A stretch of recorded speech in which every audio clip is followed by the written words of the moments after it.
I researched the Tocqueville manuscripts, the Yale Tocqueville manuscripts, which is a 26-box collection of all of the materials related to Alexis de Tocqueville's travels in America. My project was about Blanche Knopf and publishing the Harlem Renaissance. One of my questions in working with the Beinecke materials has been how they can inform my study of music. So I took this class with Melissa Barton. The class was called African American Literature in the Archives. And so we have like a bunch of different archives, especially around the Harlem Renaissance, because this guy named Carl Van Vechten left his papers and like Langston Hughes's papers and James Weldon Johnson's papers all here.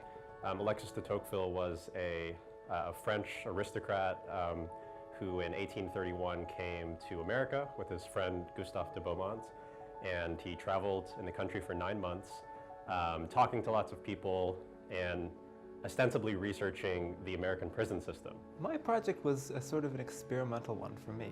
I didn't have a particular question. I wanted to work with the methods themselves. And so I chose a manuscript. It's a bifolium. I've suggested the 13th century of Central European origin.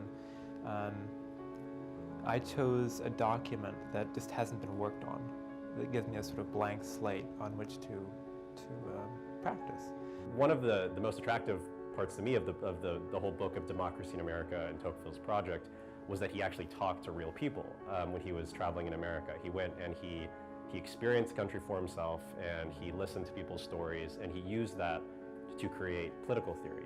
That's not often done. One of the things I was interested in was kind of publishing and like who published Langston Hughes and the other people in the Harlem Renaissance. Was it all the same person? Blanche Knopf is like a super interesting person, and there were some letters between her and Langston Hughes and her and Carl Van Vechten talking about Langston Hughes that I looked at and then kind of put together an exhibit from there. It takes this almost random bifolium. It's kind of a ratty thing. It's really grimy and dirty, and it's folded and it's been torn and kind of scratched out and scrawled on.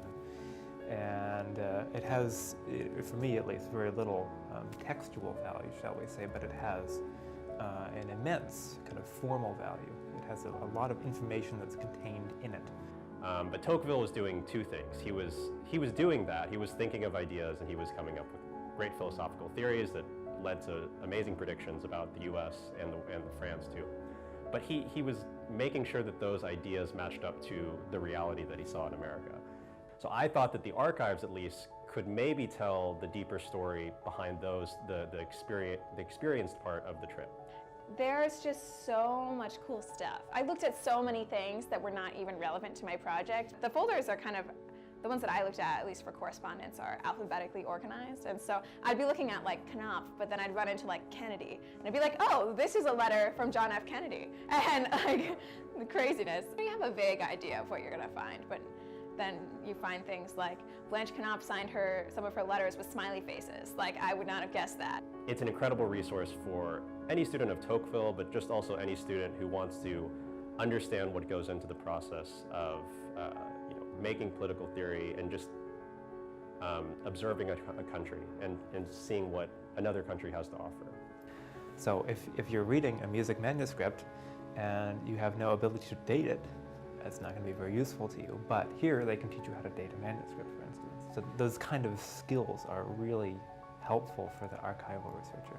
Working with the students is definitely a highlight of the job. They're also knowledgeable and engaged and have so much to say about their projects. Watching the dialogue between the subject specialist or the faculty member and the student is really wonderful too, because there's lots of or to get this like sort of a moment between the two people where they're much more knowledgeable about the subject, and I'm there just as a way to make it all work.